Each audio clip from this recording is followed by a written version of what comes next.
Welcome back to the game and welcome back my partner, Diego Dario of the Meralco. Bolt shifts to the side of the hot the other seat. couch. The hot seat.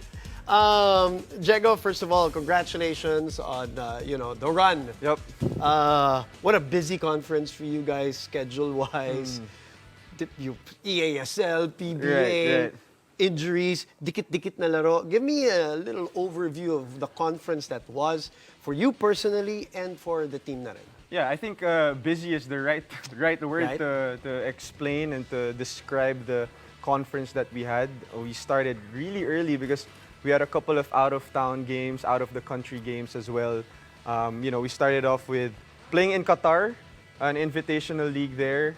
So, that was 2-3 months prior to the season. Right. And then we had the PBA on tour just to prepare for the season. So, with our new coach, our new system, there was a lot of adjustments for the whole team. And then, as you mentioned, the EASL and the PBA, we really had to, travel. Yeah.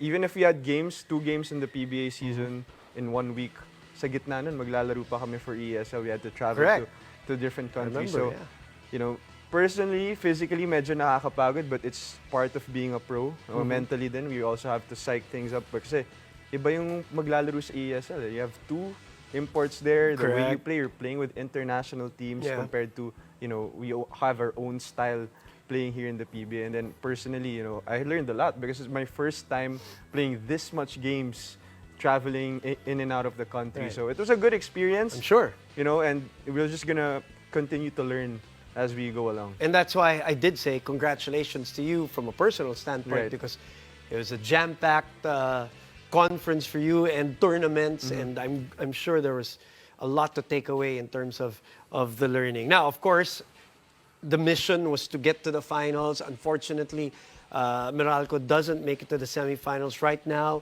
It is ongoing. If I'm not mistaken, Magnolia and Phoenix are playing probably mga siguro end of the third quarter or fourth quarter na right now. Let's talk about some of the players that you played against and are excited to see. Let's talk about first the Ginebra San Miguel matchup. This a big one. San Miguel loaded. Right. Yeah. I mean, what a matchup there for the semis. What a treat for all the PBA fans. But I think we're looking at two of the most talented teams in the PBA in this conference so far, because San Miguel, I think this is the first time in a long time where they're all healthy. So I think Junmar just came back from an injury. Right. They had a couple of new pieces. They have Don Troliano now. Their imports very well. good. So, they're gonna be tough. They're peaking at the right time now dito sa PBA. So, but they're going up against another powerhouse team in Ginebra. So this With a matchup, powerhouse coach. This matchup is gonna be very intense. This series, especially it's a series, not just one game. So it's gonna be fun as a player to see what kind of adjustments they're gonna be looking at. And you picked a couple of players that you're Right. interested to see in the series. Personally, Why? I chose Tony Bishop for Ginebra because Okay. he was my former teammate in Meralco. He was our That's former right. import, That's right. And we went up against Ginebra in the finals when Tony Bishop was our import. Correct. And now he's on the other side. So, personally, may nagkakainisan pa kami na, why did you join that? That team. Pero, it was all fun and games. Yeah. We're friends off the court. But I want to see how he's going to do it here with Ginebra, how he's going to try to, of course, as an import, lead this team in a different way because Ginebra plays a totally different style as how we play. Yeah. And then for San Miguel, of course, I chose Junmar. He makes everyone better. And a healthy Junmar is Exactly. Right. And magaling na yung talent in itself. Correct. If you add Junmar, he's the multiplier. Like, you have to double team Junmar. Right. You have to help on Junmar, which makes everybody's lives easier on the other team. So, personally, kami, how we prepare to San Miguel, we kind of focus on Junmar, Yeah. and then the others, kailangan mo pa rin problemahan. They have so many good players. all right. We're talking about Tony Bishop, 23 points, 13 rebounds, 4 assists. Junmar, almost 17 points, 12 rebounds, 3 assists, or 3 blocks rather, a game.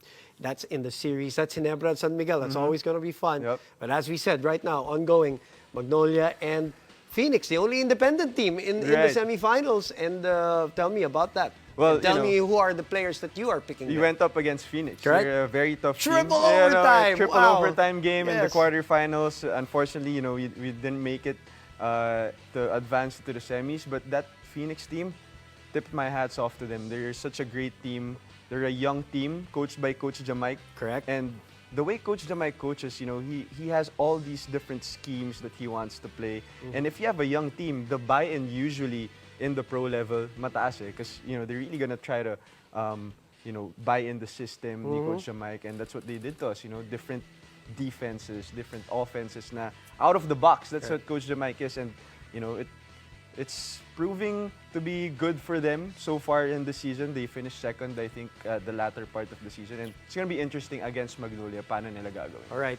Last talk about the two players that you wanted to see. So Interested to watch. of course, Tyler, my guy, of course, played with him and played against him in the UAAP. Now he's a rising star in the PBA, I believe, and it's gonna be interesting how he's gonna go up against the guards of Magnolia. That's why I chose Gio Halalon for Magnolia, because it's gonna be a great matchup. A defensive guard against a very offensive-minded player in Tyler, and I think this challenge for Tyler is gonna make him, a star here in the PBA. Wow. If he ever, tries to go up against these, may Mark Baroka, may Paul Lipa sa kabilang side. So it's gonna be interesting how he's gonna compete with them. A gritty player against a smooth one. Smooth. Yeah, that's the right word. Diba? That's the right word. What a matchup. All right, that's awesome. Right now it's ongoing. We don't know what's going to happen yet, but it's going to be an exciting semifinals for those 4 teams, Jegs.